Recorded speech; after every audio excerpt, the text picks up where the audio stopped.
how to delete your Nest account and unlink all the thermostats. So in here, the very first thing that you guys want to do is get into your home.nest.com, or you can actually get into the application. Then make sure you're logged into your account.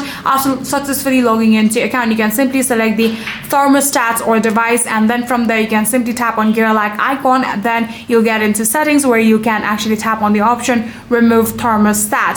So after doing that, here you can actually check your Google migration.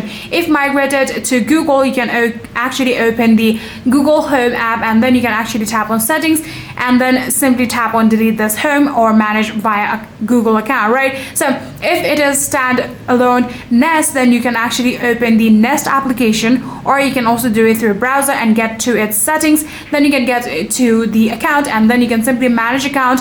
Then you can simply delete, and then you can simply tap on delete account and then confirm it. So like I said, if you have connected it with Google, there's a different process, and if you have connected or manually created your account, there's different process. So yeah, that is exactly how you'll be able to do it. If you guys do have any further queries, then please let me know in the comment section down below.